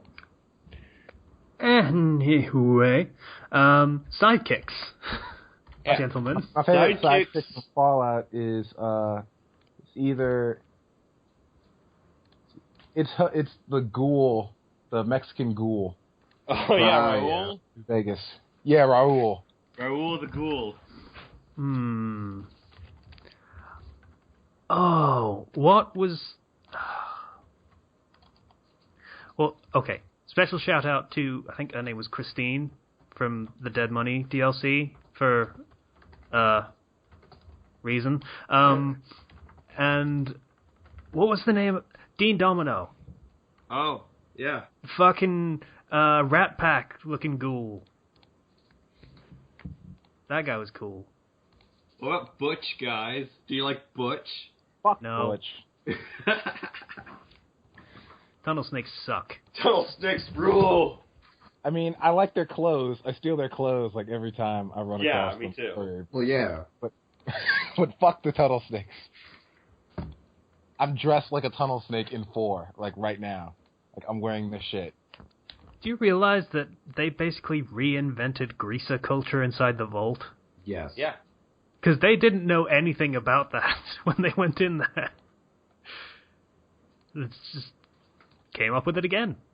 It's impressive, but that doesn't mean I don't have to hate them for it. So, well, not for it, just, in general. It just shows when society collapses, the first thing we're going to do is recreate the greasers. Yeah. Well, it wasn't the first thing we did. It was like 200 years after the bombs fell. You know what? I'm not mad about that, because you know what? The apocalypse will be going outside, but at least I'll have a sweet pomp.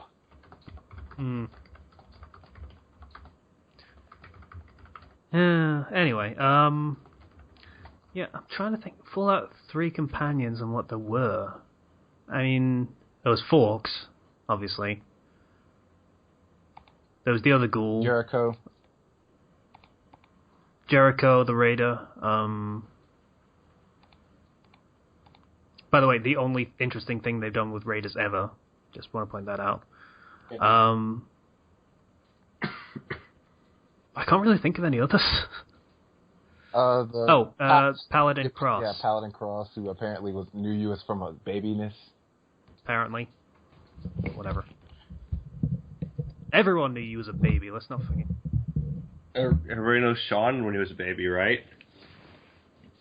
Nobody knows Sean, that's a problem. Someone's gonna apparently point out a fucking group of people running around with an infant and... Can I point something out? Do you go back to sleep in the pod, right? After they take Sean? Yeah, I think so. You get woken up and then you fall back to cryo sleep? He's probably grown at this point. Probably. Oh, yeah. He could be dead at this point. I'm not going to spoil anything on that. Yeah, please don't, but I figured as much that he'd be... He's definitely going to be an adult, but he's... I'm not going to spoil anything on that. But, yeah. Anyway, You were in there for a while. Anyway, I'm kind of hoping he's already dead, just to... Wow, no compassion for your son, your precious, precious son. Again, they didn't establish the relationship, so I don't actually care. He was just a baby. You don't even know him. You have to learn to. You have to meet your son. Our relationship so far goes as I poke you and then spin your mobile, and that's all I do. Yeah, that's literally all you Like I said, they should have done more with that, but they didn't. I don't Anyway. even fucking change you. I have fucking... Yeah, we have the robot do it instead. Cold metal feelers. No wonder you were crying.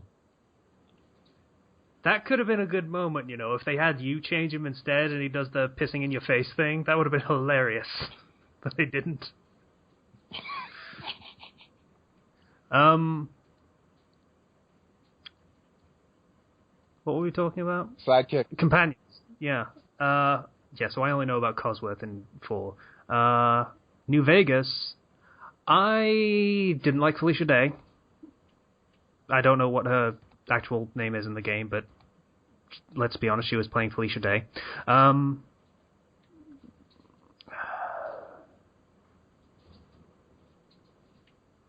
Cassidy was cool.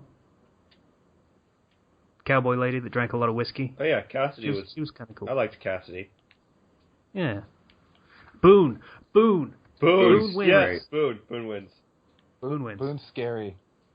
Yeah, that's why he's great.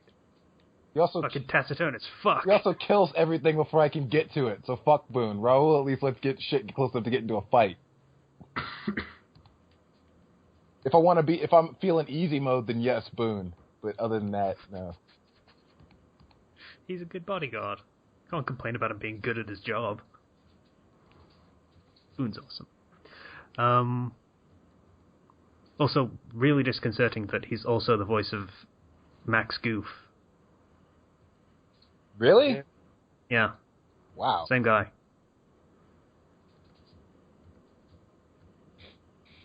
Wow. Is it Goof or Goofy? I can't remember what the last name is. I hate to have to assign people to defense things in Fallout 4. I don't know how to do that. Okay, so you have to go to the person while in the workshop, select them, and then walk over to defense thing and select that. Ah, okay. So is that the same way that you assign them to pick food and stuff? Yeah, okay. Because I had to pick food so that I could actually plant food. And every time it said, hey, I should assign someone to do this. I didn't actually have anyone in the fucking area, but, you know, whatever. Yeah, so Boone was a cool companion. Yeah. Cool sidekick. Because he was a badass, and, you know... And you knew it. Yeah. And he got so Cool pissed guy. when you stole his stuff, too. Give me back my beret! I would like that back now, please, or something along those lines. Yeah. He gets really pissed, by the way, if you have him shoot Manny in the face and then say, I don't know, I just wanted to see what you would do. Yeah, he does. There's so much potential for cruelty in New Vegas. Way more than fucking Bethesda would give you. Just had to throw that in there.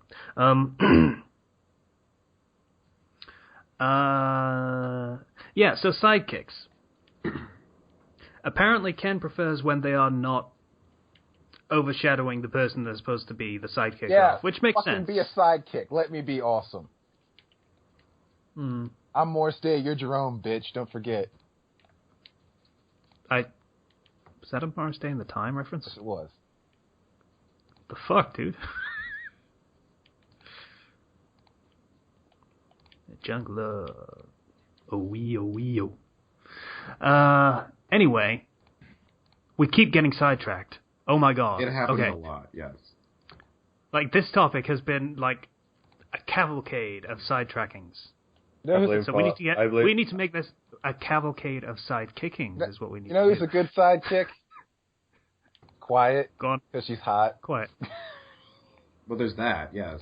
That's always important. Yes. She's quiet, almost naked, and, you know... Shoots stuff. On command. Does everything for you. So, you know, just like a woman should. Anyway. You said it, not me.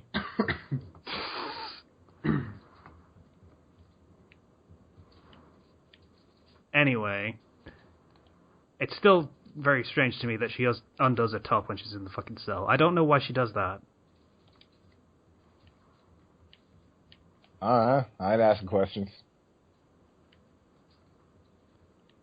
Yeah. It's stupid. Anyway. No reason to question that decision right there. There's a lot of reasons. Whatever. Actually, no, there is no reason. We know why.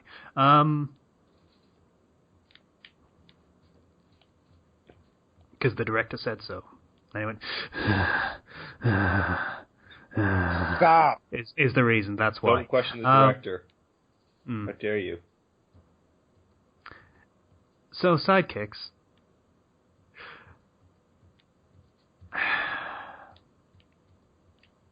Okay, most famous sidekick ever. Robin. Yeah? Is he a good sidekick? Let's go with the first one, Dick Grayson, for the sake of convenience. Fuck yes, Dick Grayson's was a good sidekick. Why? In addition to the fact that physically, he didn't really overshadow Batman, but like physically, he was capable of things that Batman could not do. Right, because he was smaller, more agile, that kind of thing. He was like the world's greatest acrobat. Yeah. And Whereas Batman is this big hulking dude that, yes, can do some, feats of acrobatics a little bit, but not to anywhere the same degree. You were going to say, Zero? yeah, you don't want your sidekicks to overshadow your hero. Like, Dick Grayson had ability that made him dangerous, but he was not, it was clear that this is not someone equal to Batman. He has things he can do that Batman needs him for, or that helps Batman out in a pinch, but he is not Batman. If it was just him, he probably wouldn't be nearly as successful at all. Mm. Now that's a story idea. What is? Robin without ever having met Batman? Yeah, I would read that, yeah. Anyway, yeah, so a sidekick that doesn't overshadow, probably one that doesn't double up on the abilities of the person they're sidekicking to. There can be some similarities in abilities, but, try to keep them as few as possible. Yeah, like, Kid Flash was the Flash's sidekick, right? Yeah. And his thing was he also had super speed? It just wasn't as fast, or was something like that, yeah. Yeah. What was the point of that? I don't know. Okay, super speed plus super speed equals two people with super speed, which is... Two is better than one? I don't know. I guess, and that's pretty much all you have there, but when it's something a bit more mundane, it's a person that's a really super good hacker, and then you have another person that's a really super good hacker, then it's a bit redundant, is the problem there. You still don't have a mainline fighter at that point. You just have two supports, and then what do you do then?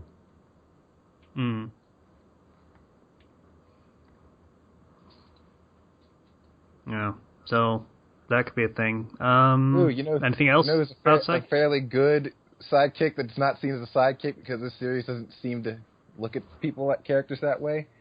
Kung Lao is a pretty good sidekick to Liu Kang. Okay. Oh, come on. Like, they're both White Lotus. Only Kung Lao is the awesome, or Liu Kang is the awesome one that was the champion of Mortal Kombat, and Liu Kang is just, his homeboy with razor sharp hat. I mean Kung Lao. Kung Lao is his homeboy with the razor sharp hat. They're so similar you can't even get the names right. In teleporting skills. Fucking teleport. Yeah. He's not bitter. He hates the teleport, right? Really I love that teleport. I love it. You won with that, didn't you? No, I didn't, but I still love it. Okay. So, what else makes a good sidekick? An appealing character. Like, Yeah. don't just make them a one-note nothing, like a lot of sidekicks unfortunately are. Yeah, because your sidekick is probably going to be victimized to make your hero look more like a hero at a lot of junctures. So to make the audience care about them would be pretty important. Yeah. One of the things I like about the companions in Fallout 4 is each one kind of has their own role that they can play. For example, big open areas, you want Codsworth because otherwise, if you're in somewhere inside, he's going to wreck you. You have Dogmeat can find items and bring them to you. Like he can find items, which is nice. He brings me stim packs. Don't talk shit. Yeah, which is really. I have 20 stim packs without it. You thanks. can never have enough fucking stim packs. That's can't. right. You really can't. And then like Piper is good with just inside with sniping, and you got all these various different companions, and they each have a role to play, and that's kind of one of the things about sidekicks. I would have used New Vegas characters. Yeah, I know, but I'm just naming Fallout 4 because that's what's immediately close to me. Okay. To have more variety in this, you could have Veronica, who is a melee character, so she gets in and mixes it up. Or you could have Cassidy, which is sort of a mid-range character. You can, pick people off. And then you have Boone, who is a super long-range character, mostly. And then there was Raul, who had the awesome job of repairing all your crap and being good at all the stuff you aren't. I might get a lot of shit for this, but I actually give Veronica an energy weapon usually, and put her. You're an idiot. You're an idiot. Ballistic Fist. No, I have Rex or the other melee companions for melee, and then I have her with energy weapons and me with regular guns, and it works out very nicely. I got the iBot for fucking energy weapons. Yeah. There's that, but unless you upgrade his weapon, it's not very good. Do you call him Eddie or Edie? Eddie. I call it Robot. God, you just... Oh. God, this podcast is filled with synthesists. And I just realized what time it is. I actually have to leave, so I will see you guys later. All right. Okay. All right. Bye, sir. See ya. But So, yeah. all the background noise just disappeared. I know. I thought the call dropped for a second. All I can hear now is the clicking of your thumbsticks. So yeah. Yeah. So really, a sidekick should have a good character, be good at the things that the main character isn't good at, and work to supplement their power rather than overshadow them. Krillin was a good sidekick, and then Dragon Ball Z happened. Yeah. Krillin still has the ability to, even though he has died so many times, he still has his uses because, he's still useful throughout the series, at the very least. Not like Yamcha.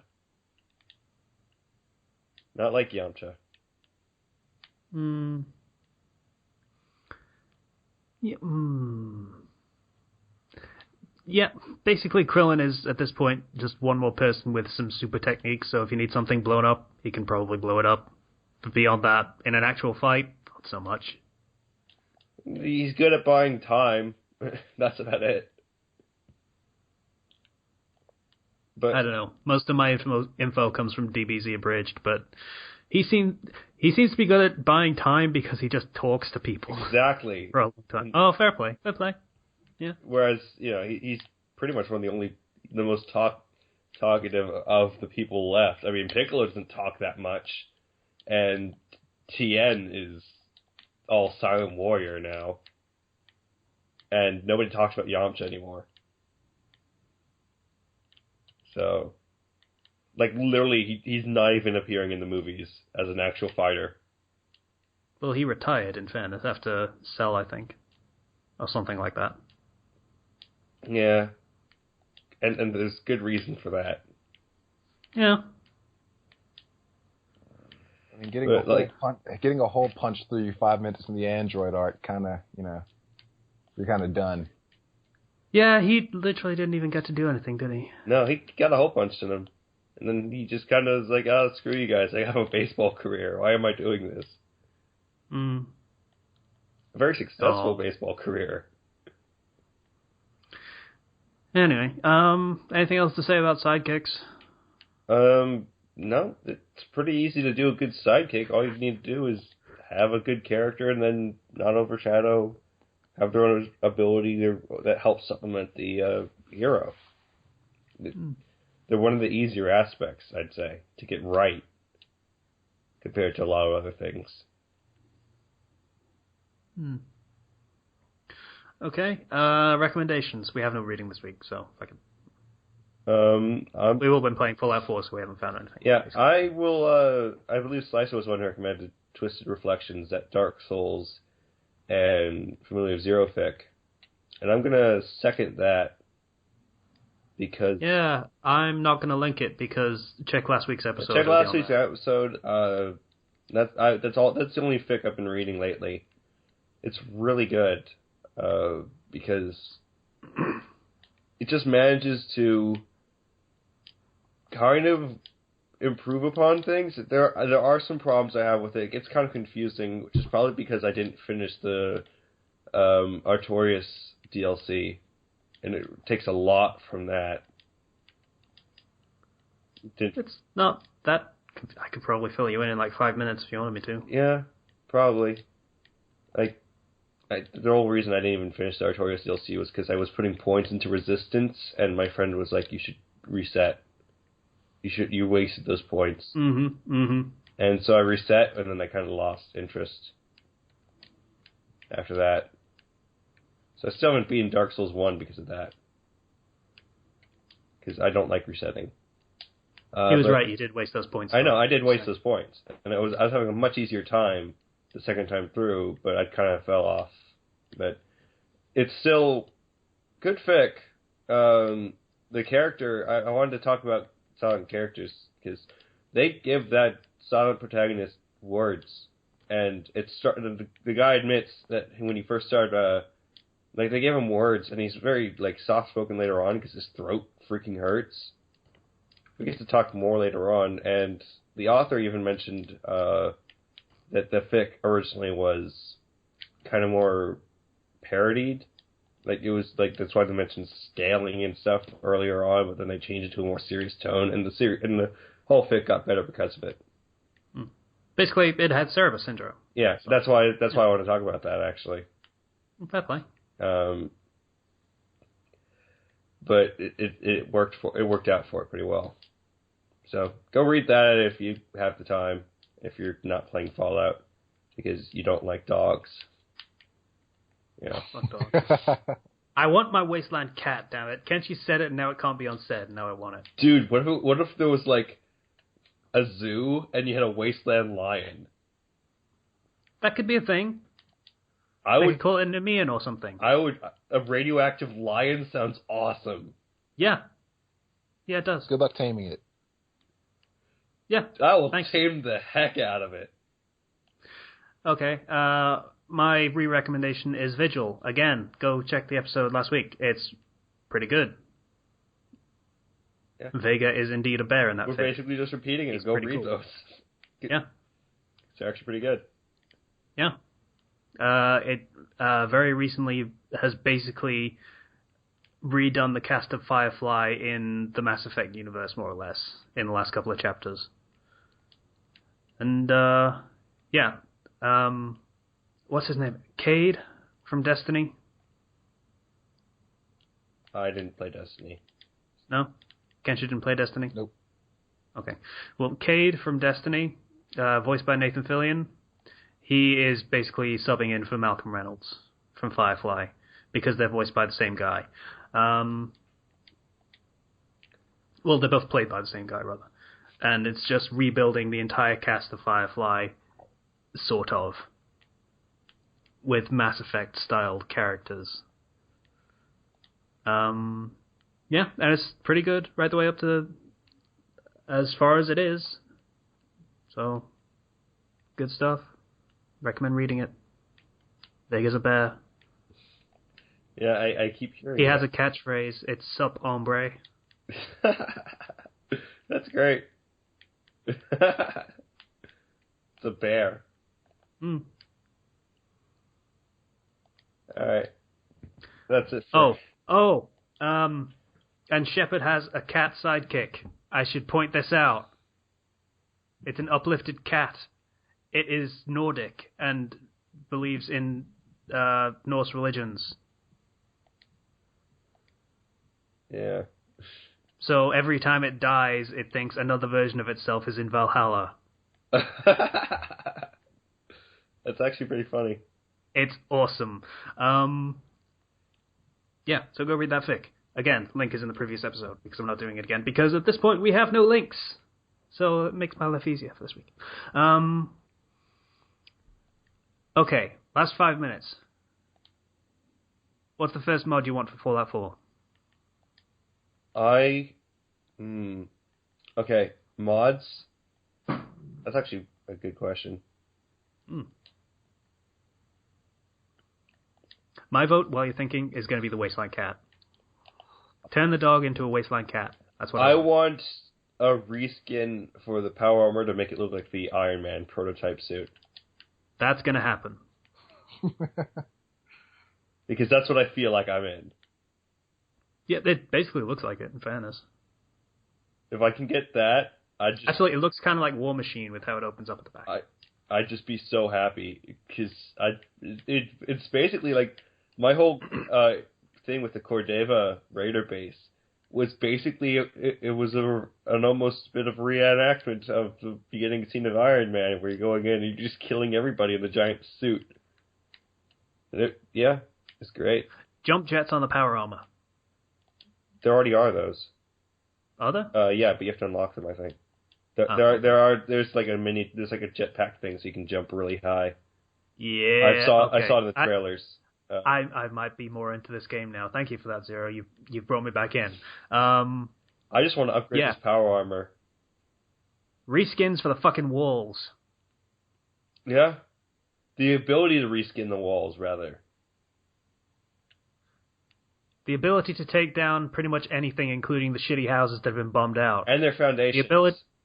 No, the foundations can stay there because the foundations are useful. The ability to build walls and structures that aren't broken to shit.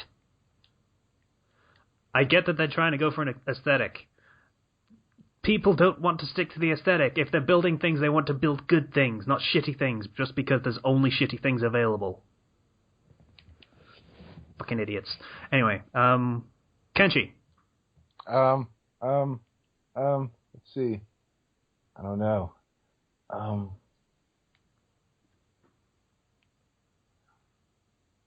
A thriller reference for the ghouls, because they feel much more like zombies now. Okay. That's an odd thing to ask for in a mod, but I say okay. this because I was clearing ghouls out of, like, the Food Mart and fucking... Oh, yeah. Super Duper Mart, yeah. Duper I Mart. got super nostalgic when I saw it. Question, where the fuck is our Wasteland Survival Guide style quest? Because that'd be really interesting. That made Fallout 3 really interesting in the beginning of the game. Picked up a Wasteland Survival Guide, so... It's a thing. So I don't think you're going to get that. Yeah, I'm not saying where's that quest. I'm saying where's a quest that's kind of like that. Getting you to do weird and interesting things in the Wasteland. That was cool. Anyway. So you were saying... mods. I don't know. I'm not a mod guy. If the game is the way it is, that's the way it is to me. I'll be decent. I don't have anything cool in mind.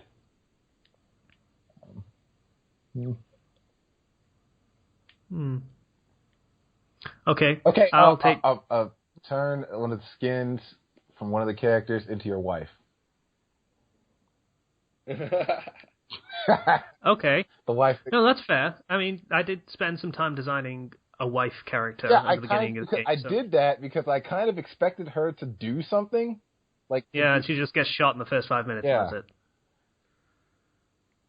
it. That's not even a spoiler. Just straight up. That happens really quickly. Yeah, you're called the lone survivor in the game. That's not... Well, in fairness, his son survives too, but that's technicality. Also, I'm going to take Kenshi's go anyway, and I'm going to say his mod he's most looking forward to is going to be a really good nude mod. That's what he wants. Yeah. Sure. Yeah, that's totally what I'm looking for. Yeah. All the time. Yeah. That's how Ken rolls. That's what he do. You know. It's technically how Slicer rolls, but I'll steal his. Yeah. I'll steal his gimmick for now. Okay. Actually, yeah, I should have said Slice's first mod that he's looking forward to is that. Yeah, that makes more sense. Fucking mouse pad. God damn it.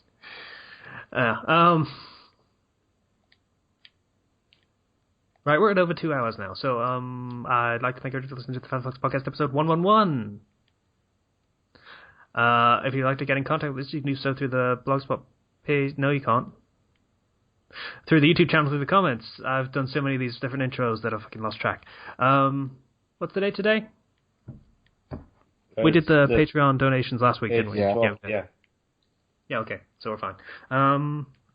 Please donate on Patreon. If you feel so inclined, we might end up accidentally thanking you twice because I've forgotten whether we've done it the previous week or not. Once again, I'd like to thank everyone for listening to the Fandom Flux Podcast episode 111. Bye now. Bye. Bye.